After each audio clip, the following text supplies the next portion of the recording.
Hello guys, मेरा नाम है रवि। स्टडी ग्लो में आपका बहुत बहुत स्वागत है। दोस्तों, आपको पता है ओपेनहाइमर को 7 अवार्ड मिले थे, ऑस्कर अवार्ड मिले थे, एकेडमी अवार्ड मिले थे। लेकिन आज हम बात नहीं करेंगे एकेडमी अवार्ड के बारे में। आज हम बात करेंगे उन वैज्ञानिकों की जिनकी वजह से इतनी खूबसूरत मूवी बन पाई। आपको पता है जो नोलन, ठीक है, क्रिस्टोफर नोलन, और यहां तक जेम्स कैमरन, ये जो डायरेक्टर हैं, ऐसा लगता है डायरेक्टर नहीं है मूवीज के, बल्कि अपने आप में खुद में ये वैज्ञानिक हैं। या तो ये वैज्ञानिक बनना चाहते थे और बन गए डायरेक्टर, तो उस वैज्ञानिक चाह को ये पर्दे पे उतारते हैं, और ऐसा उतारते हैं कि पूरी दुनिया देखती रह जाती है, और ऐसा उतारते हैं कि मूवी नहीं अपने आप में एक इतिहास बन जाता है और उसे सदियों तक देखा जाता है। जैसे गॉडफादर मूवी थी, वैसे ही क्रिस्टोफर नॉलन की जो मूवी बनती है, डार्क नाइट, इंटरस्टेलर, अब उसमें एक और नाम जुड़ा है जिसका नाम है ओपेनहाइमर। ये वैज्ञानिक के ऊपर कहानी है, और कहानी इतनी खूबसूरत है, इतनी रियलिस्टिक है, इतनी साइंटिफिक है, इतनी साइंटिफिक एक्यूरेट है, और उसके पीछे है कुछ वैज्ञानिकों का हाथ। क्रिस्टोफर जो हैं ये लगातार वैज्ञानिकों से जुड़े रहते हैं, ऐसा लगता है ये उनके संबंधी हैं और उनके साथ हमेशा मिलकर काम करते रहते हैं। किसी भी प्रोजेक्ट में बिना वैज्ञानिक ये काम करें ऐसा हो नहीं सकता है। और इसीलिए जो इतनी बड़ी मूवीज थी, इतनी सफल मूवीज थी, जिसने 13 नॉमिनी लिया और 7 ऑस्कर अवार्ड जीते, उसमें 3 वैज्ञानिक थे जिनका अहम रोल था इस मूवीज को बनाने के लिए, क्योंकि उन्हीं की वजह से जो किरदार थे वो साइंस को बोल पा रहे थे, साइंस को समझा पा रहे थे, और साइंस की दुनिया को व्यक्त कर पा रहे थे। अगर दोस्तों मैं अपने घर की बात करूं तो मेरे जैसे हमारे कुछ कजन्स हैं, हम लोग साथ में पढ़ा करते थे, हम लोग भी साइंस के बहुत बड़े दीवाने हैं। तो जब ये मूवी आई तो हम लोगों ने मतलब हमारे भाई ने खूब डिस्कस किया, यार ऐसी मूवी थी, सब फील हो रहा था, सब साइंटिस्ट की दुनिया थी, सब एक साथ थे, आइंस्टाइन थे, सब थे। तो वो एक अलग ही चीज़ था, एक कल्चर था उस टाइम पे, ठीक है, और उस कल्चर को यहाँ पे दिखाया गया है। लेकिन अब आते हैं मुद्दे पे, ठीक है, कि आखिर कौन कौन से साइंटिस्ट थे इसमें जिन्होंने अपना योगदान यहाँ पे दिया था। लेकिन दोस्तों उससे पहले थोड़ा सा मैं आपको ये बता दूं कि 7 ऑस्कर अवार्ड जो जीता था ओपेनहाइमर ने, उसमें जो रॉबर्ट डॉनी जूनियर थे उनको भी ऑस्कर मिला है। मैं उनका बहुत बड़ा फैन हूँ। सिलियन मर्फी जो बहुत ही बेहतरीन एक्टर, इनको भी मिला है। तो 7 कैटेगरी में मिला है। लेकिन आयरन मैन जिनको हम कहते हैं, टोनी स्टार्क, उनको भी ऑस्कर ये मिला था। तो अब दोस्तों हम वैज्ञानिक की बात करते हैं कि आखिर कौन कौन से वैज्ञानिक इसमें थे। ठीक है दोस्तों, तो यहाँ पे मैं आपको दोस्तों बता दूं कि इनका नाम है रॉबर्ट, ठीक है, डीजे ग्राफ, ठीक है, ये इसमें शामिल थे। जब क्रिस्टोफर नॉलन मूवी बना रहे थे, जब वो बनाना चाह रहे थे, प्रोजेक्ट शुरू करना चाह रहे थे, तो 2 बार ये इनसे मिलने गए।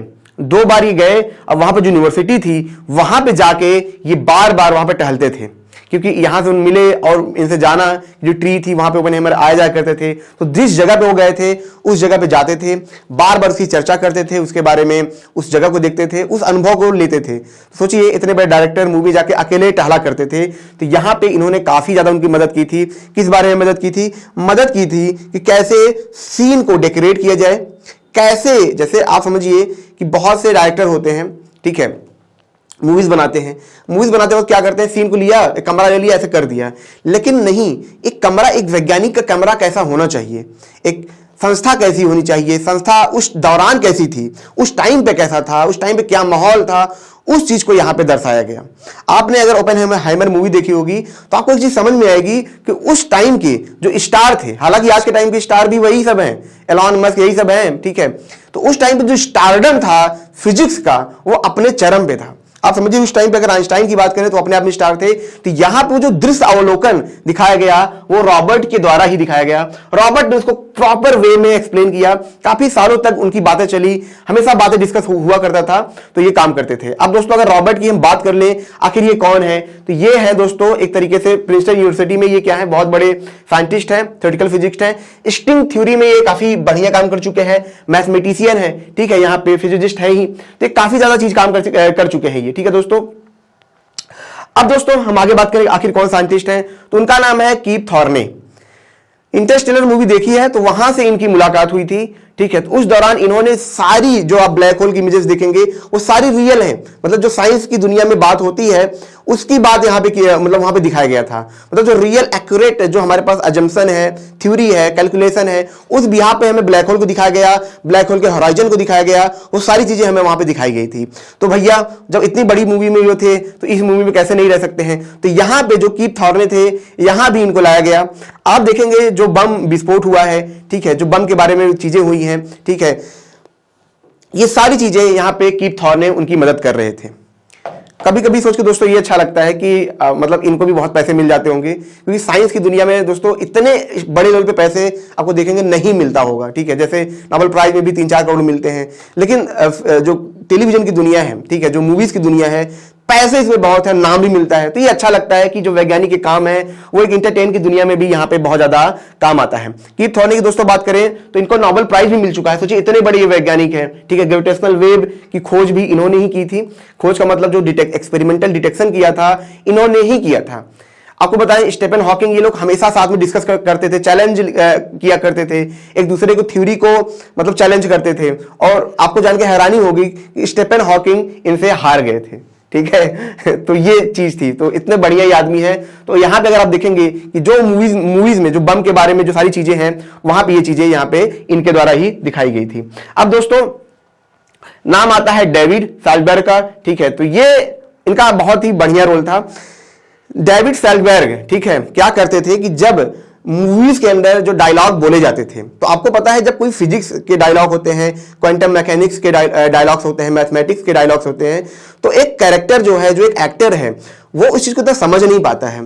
तो वो क्या करेगा, नॉर्मली बोल देगा, उस इमोशन के साथ नहीं बोलेगा, जिससे क्या होता है ऑडियंस कभी कभी अच्छा फील नहीं करती। ओपेनहाइमर की खास बात ही यही थी कि साइंस की चीजों को भी ऐसा बताया गया जैसे वो आम भाषा में बात हो रही हो। इतना अवेयरनेस के साथ, इतना जिज्ञासा के साथ वो बोला गया है। तो ये जो डेविड थे, ये वहां पे जाके हमेशा इस बारे में चर्चा करते थे। जब भी एक एक डायलॉग बोले जाते थे ये टोक देते थे, नहीं ये सही नहीं है, आप इसको नहीं समझा पा रहे, इसको सही से नहीं कर पा रहे हैं।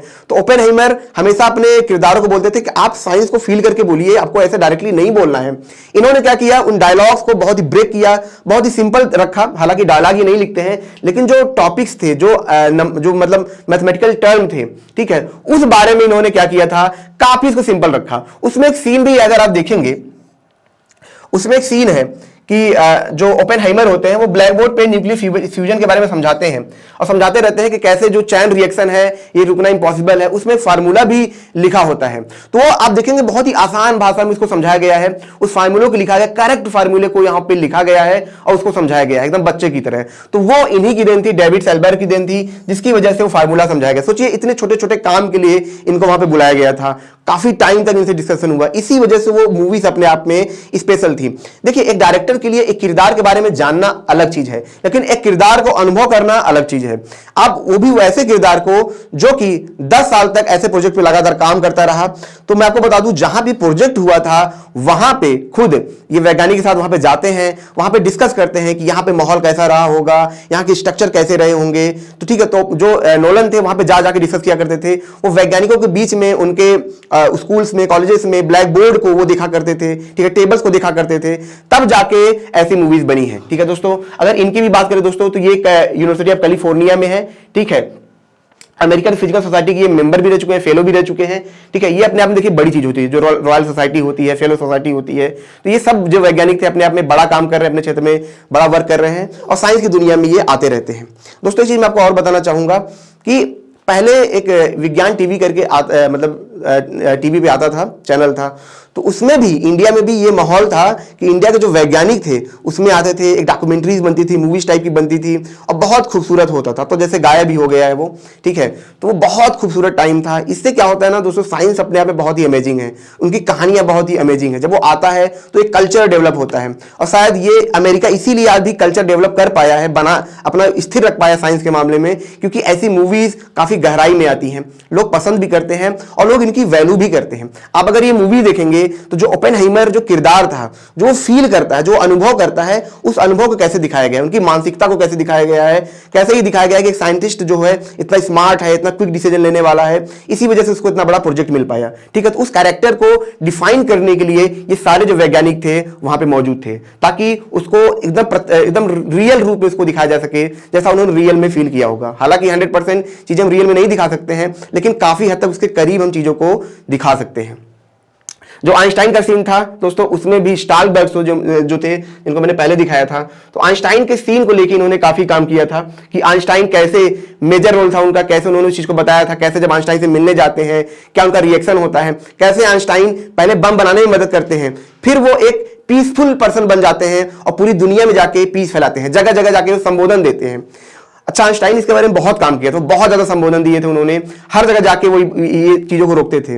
उनका ये भी मानना था कि वैज्ञानिक किसी का नहीं है, वो सबका है। वैज्ञानिक किसी एक देश का नहीं होता है, वो सबका होता है। ठीक है, तो आइंस्टाइन के किरदार को भी इन्हीं के द्वारा दिखाया गया था, इनके द्वारा उसको रियल वर्जन में दिखाया गया था। तो दोस्तों, ये छोटा सा लेक्चर था। मैंने सोचा ऑस्कर के बारे में हर कोई बात कर रहा है, पर जो वैज्ञानिक है उनके बारे में कोई बात नहीं करता है, तो क्यों ना हम उसके बारे में बात करें। और दोस्तों, हमारा ये फ्लो का कोर्स है, इसे आप जरूर अवेल करें ताकि आपका एग्जाम क्रैक करने की एफिशिएंसी 5 गुना बढ़ जाए। मिलते हैं नेक्स्ट लेक्चर में। Thank you so much.